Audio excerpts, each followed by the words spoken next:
Ebert Importados, a loja mais amada de Camusim, e Professor Mário Roberto oferecem Jornal Mundial.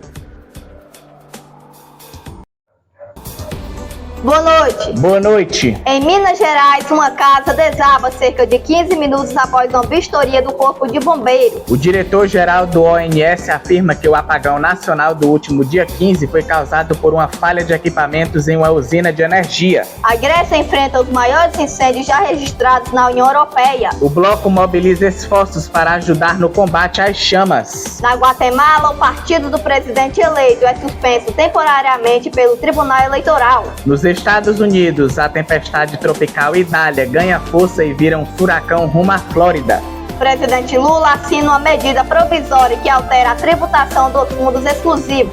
E a tecnologia dos táxis robôs estreiam em São Francisco com veículos comerciais sem motorista. A partir de agora, no Jornal Mundial.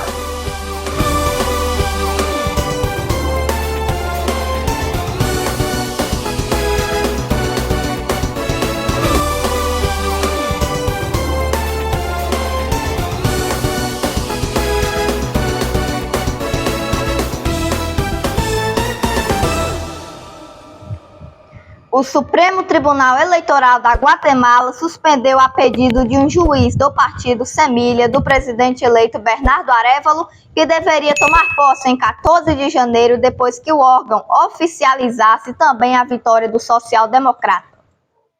A autoridade eleitoral da Guatemala suspendeu o partido do presidente eleito Bernardo Arévalo. A pedido de um juiz, o Tribunal Superior Eleitoral anunciou a decisão de suspender provisoriamente o registro de pessoa jurídica do Movimento Semilha. Após o primeiro turno presidencial, em 25 de junho, o juiz Fred Orellana ordenou que o Tribunal Eleitoral suspendesse o partido, acionando uma investigação criminal por supostas anomalias em filiados à formação em 2017. O tribunal não cumpriu a ordem do juiz, porque um partido não poderia ser suspenso no meio de um processo eleitoral. Segundo analistas, a suspensão do Semilha não afeta a candidatura de Arévalo, vencedor no segundo turno no dia 20 de agosto, com 60% dos votos válidos. Por outro lado, seus efeitos devem recair sobre a bancada do partido no Congresso, uma vez que a legenda pode perder poderes como de presidir comissões. Simultaneamente à suspensão, o tribunal oficializou o resultado da votação a favor de Arévalo. O anúncio da suspensão do Semilha em julho passado causou preocupação na comunidade internacional e protestos de rua exigiam a renúncia da procuradora Consuelo Porras, acusada de corrupção. O apagão nacional do último dia 15 foi causado pelo atraso no tempo de resposta de um equipamento em uma usina de energia, afirmou o diretor-geral do ONS, Luiz Carlos Ciotti, nesta terça-feira. A reportagem é de Rodrigo Jesus. O apagão nacional do último dia 15 foi causado pelo atraso no tempo de resposta de equipamentos em usinas de energia, afirmou o diretor da ONS, Luiz Carlos Ciotti, nesta terça-feira. Segundo Ciotti, essa falha deu origem a uma série de outros pequenos eventos que, na prática, levaram a uma desconexão do sistema integrado. A grande pista que foi discutida com técnicos, engenheiros e professores do setor é que aí está a causa de uma série de outros pequenos eventos que levaram à desconexão, declarou em audiência na Câmara dos Deputados. Os equipamentos em questão são reguladores de tensão, responsáveis por manter a constância do fornecimento. Segundo o CIOC, o aparelho deveria ter um tempo de resposta de cerca de 15 a 20 milésimos de segundo, mas o tempo foi maior do que 50 a 100 milésimos de segundo.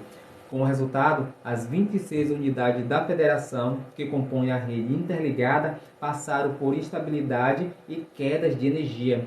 A exceção for Roraima, que não está no sistema interligado nacional e por isso passou ilesa pela pane elétrica. Ainda no dia do apagão, a ONS já havia informado que o desligamento que atingiu as regiões sudeste e sul do país tinha sido uma ação controlada, ou seja, proposital, em resposta a uma falha identificada na região nordeste.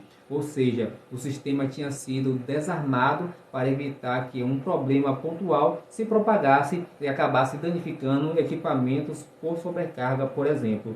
O apagão incluiu a separação elétrica. Na prática, foi como se as regiões norte e nordeste do país tivessem se desconectado das regiões sul e sudeste, em pelo menos 16 megawatts foram afetadas. Dessa forma, o Brasil foi separado em 3 regiões para evitar o efeito dominó no sistema de transmissão.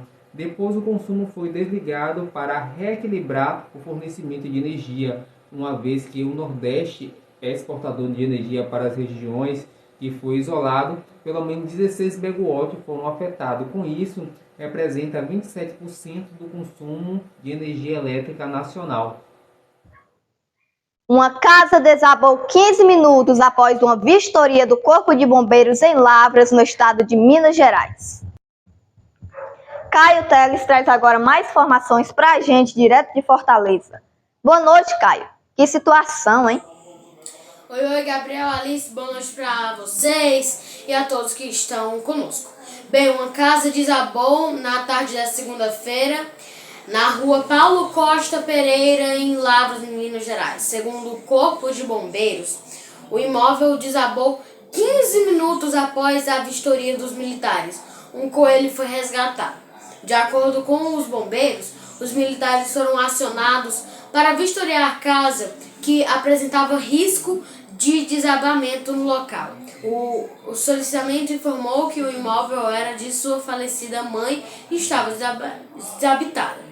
Os militares estão começando a vistoria e constataram que o pendural do telhado estava rompido à parede da frente da casa, que apresentava uma grande trinca e um estufamento, seguindo risco de iminente desabamento. Durante a vistoria, os bombeiros resgataram um coelho que estava no interior do imóvel. Depois dos trabalhos, os militares isolaram ali o local, iniciaram o monitoramento e cerca de 15 minutos depois a casa desabou. Ninguém ficou ferido, graças a Deus. Além disso, a Defesa Civil deve comparecer ao local para uma avaliação e providências cabíveis. Então são essas informações maiores desse caso. Qualquer nova informação, nós voltamos a noticiar aqui no Jornal Mundial. Realmente coisas de minutos, né? Aí depois dessa vistoria dos bombeiros, mas graças a Deus ninguém ficou ferido, ninguém saiu como vítima dessa situação, pois a casa já estava sem moradia. Gabriel, Alice, eu volto com vocês aí no estúdio do Jornal Mundial. Como eu falei, qualquer nova informação a gente volta a noticiar com vocês. Boa noite, Caio. Obrigada pelas informações. A Grécia enfrenta o maior incêndio florestal já registrado na União Europeia. O bloco mobiliza esforços para ajudar no combate às chamas. Um incêndio florestal em um parque nacional na Grécia é considerado o maior já registrado na União Europeia. O bloco mobilizou quase metade dos seus aviões-tanque para enfrentar as chamas. A comissão, neste momento, está coordenando os esforços de socorro em várias frentes do mecanismo de proteção da UE em toda a Europa. Então, principalmente na região de Alexandrópolis, estamos enfrentando o maior incêndio já registrado na União Europeia. Neste contexto, mobilizamos 12 aviões da nossa frota Rescue, junto com 400 bombeiros e 60 veículos. Os recursos foram enviados para ajudar a Grécia no Parque Nacional da Dia, ao norte da cidade de Alexandrópole. Segundo os bombeiros gregos, 3 incêndios ainda são problemáticos e não foram extintos. O parque fica na região de Evros, na fronteira entre Grécia e Turquia. Os incêndios de agosto mataram 20 pessoas, 19 supostos migrantes, incluindo 2 crianças, encontrados carbonizados na região de Evros, e um pastor que morreu tentando salvar seu rebanho em uma região no centro da Grécia. Segundo estimativas do Observatório Nacional Grego, este ano mais de 120 mil hectares foram devorados pelas chamas em todo o país. A Grécia foi afetada por inúmeros incêndios neste verão, que o governo atribui à mudança climática. A UE possui uma frota de 24 aviões e 4 helicópteros fornecidos pelos Estados-membros para combater os incêndios no bloco e nos países vizinhos.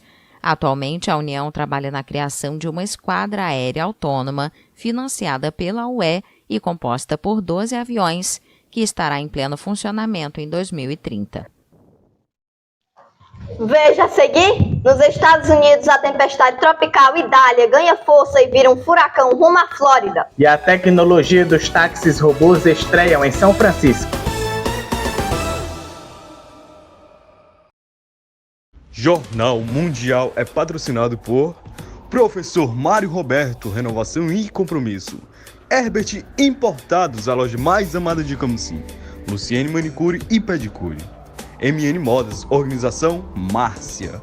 Mix Digital, comunicação visual. O mundo é mix.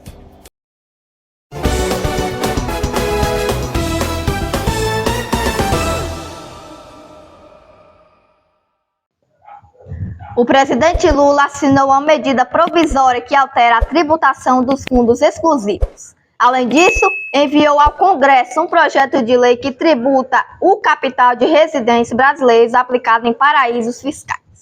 Também foi anunciado nesta segunda-feira que o Brasil e a Argentina chegaram ao acordo de 600 milhões de dólares para o financiamento de exportações.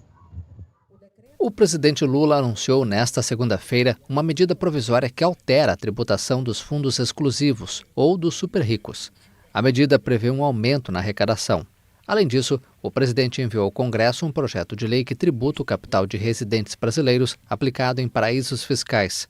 Ambas as iniciativas passarão pela avaliação do Congresso. No caso da medida provisória, os parlamentares têm até 120 dias para aprovação. Caso contrário, a medida perderá efeito. Também nesta segunda-feira, os governos de Brasil e Argentina anunciaram que os dois países chegaram a um acordo de 600 milhões de dólares para financiar exportações brasileiras para o país vizinho. O mecanismo para garantir a compra de produtos brasileiros pela Argentina vai beneficiar principalmente o setor de autopeças e, em menor medida, o setor alimentício. O mecanismo para garantir as compras envolve a cooperação entre o Banco do Brasil, o Banco Nacional de Desenvolvimento Econômico e Social, o BNDES, e o Banco de Desenvolvimento da América Latina e Caribe, o CAF. Segundo o ministro da Fazenda, Fernando Haddad, o Banco do Brasil vai garantir as exportações brasileiras e o CAF vai atuar como garantia. O ministro da Economia da Argentina e candidato à presidência pelo partido governista União pela Pátria, Sérgio Massa, esteve no Brasil nesta segunda-feira. Vamos agora até Goiás saber da previsão do tempo para amanhã. Marcelo Marques já está aqui para trazer as informações para a gente. Boa noite, Marcelo. Boa noite para você. Vamos ver agora como fica o tempo em todo o Brasil amanhã. O frio continua abrindo as manhãs no centro-sul. Chuvas atingem o litoral nordestino e sol aparece brevemente entre nuvens na parte da tarde, mas o calor não chega a São Paulo, Paraná, Santa Catarina e no Rio Grande do Sul. A quarta-feira será mais um dia de frio intenso no sul e sudeste do Brasil. As primeiras horas da manhã prometem a temperatura mais gelada do dia, ficando em torno dos 14 graus em São Paulo e ainda mais baixas nos estados do sul, com 9 graus em Curitiba e Porto Alegre. Nas serras gaúcha e catarinense, os termômetros começam o dia próximos de 0 graus, como nos últimos dias, mas a tendência é ir melhorando conforme o dia passa. No centro do país, o destaque é a chuva que atingirá boa parte do centro-oeste e Minas Gerais.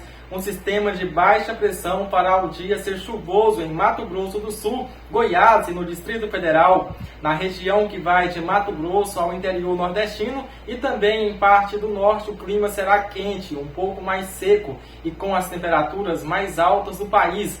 Apenas o litoral nordestino verá chuvas que vão da Bahia a Alagoas. Então vamos ver agora as máximas e as mínimas em algumas capitais do país, começando com Florianópolis, Santa Catarina. A mínima será de 13 graus e a máxima de 21. Em Belo Horizonte, Minas Gerais, a mínima será de 15 graus e a máxima será de 27. Cuiabá continua quente, com mínima de 25 graus e máxima de 36. Em Fortaleza, no Ceará, a mínima será 24 graus e a máxima de 32. Salvador, da Bahia, a mínima será de 24 e a máxima não passa dos 28. Rio Branco também será uma das capitais mais quentes do dia de amanhã, com mínima de 23 graus e máxima de 37. Gabriel, Alice, até mais. Boa noite para vocês e para todo mundo. Obrigado, Marcelo. Até amanhã. A tempestade tropical Idália ganhou força nesta terça-feira e virou um furacão na trajetória rumo à costa do Golfo da Flórida, de acordo com o Centro Nacional de Furacões dos Estados Unidos, NHC, que afirmou que a expectativa é que o fenômeno se torne extremamente perigoso antes de tocar o solo. Ron DeSantis, governador da Flórida e pré-candidato à presidência dos Estados Unidos, declarou estado de emergência em 46 condados e anunciou a retirada de moradores no oeste do estado. Em entrevista coletiva, ele afirmou que o furacão vai ser potente e vai afetar o estado da Flórida de muitas maneiras. Também pediu que a população preste atenção nas orientações das autoridades locais. O presidente americano Joe Biden conversou com DeSantis de segunda-feira e aprovou uma declaração de emergência para a Flórida, o que garante ajuda federal para enfrentar a passagem do furacão. Idália, com ventos máximos sustentados de 110 km por hora, provocou a retirada de milhares de moradores das províncias do oeste de Cuba na segunda-feira. Os moradores de São Francisco começaram a se transportar com veículos comerciais sem motorista. Atualmente, a Waymo está permitindo apenas que testadores aprovados usem o serviço, enquanto a Cruise se oferece viagens para todos os passageiros. Pedir um táxi por meio de um aplicativo no celular já é algo corriqueiro. Mas em São Francisco, os moradores começaram a se acostumar com carros sem motorista. A advogada Catherine Allen testa os táxis autônomos da Waymo voluntariamente desde 2021. No início, sempre encontrava a bordo um funcionário da Alphabet, controladora do Google, para assumir o volante se necessário, mas uma noite, há alguns meses, o carro chegou vazio. Sempre me senti mais segura nesses carros do que com motoristas humanos, o que tem sido um pouco estranho porque acho que a sensação de falta de segurança vem de simplesmente não ter esse humano lá, de não ter comunicação direta. Mas o carro dirige dentro do limite de velocidade o tempo todo e é muito cauteloso, às vezes até demais. Geralmente também dá espaço para os ciclistas que vi. Os táxis robôs dividem opiniões. Os ambientalistas acreditam que perpetuam o reinado do carro individual. As associações de pessoas com deficiência não os encontram adaptados às suas necessidades. E os sindicatos temem a perda de empregos. Mas outros os consideram positivos. Outra frota de veículos autônomos é operada pela Cruise, propriedade da General Motors. Recentemente, ambos receberam permissão de um regulador da Califórnia para operar o dia inteiro, todos os dias, em toda a cidade, exceto rodovias.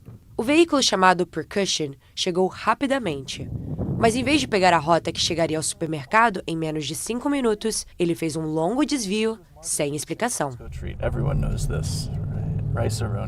A gente vai para a escola da minha filha, então a partir do momento em que vi os táxis autônomos pela primeira vez nas ruas, meu pensamento foi: isso vai ser ótimo para levar minha filha e seus amigos para a escola. Não teremos que ter uma grande agenda de carona entre todos os pais. Acho que tudo será automatizado para nós algum dia, mas ainda não estamos lá. Até o momento, a maioria das ocorrências registradas aconteceu com veículos parados na via, bloqueando o trânsito. No entanto, as autoridades pediram que a Cruise reduzisse pela metade a frota em São Francisco para 50 carros ativos durante o dia e 150 à noite, enquanto são investigadas 2 colisões ocorridas na semana passada, incluindo uma com um caminhão de bombeiros. Que avanço grande da tecnologia, hein? Pois é. A edição de hoje fica por aqui. Para rever as nossas reportagens, é só você botar o vídeo aqui no YouTube. E caso deseje rever as nossas edições dos nossos jornais, é só você clicar no link do perfil. E não se esqueça de seguir a nossa página do Instagram, TV Mundial Oficial. Boa noite. Boa noite, até amanhã.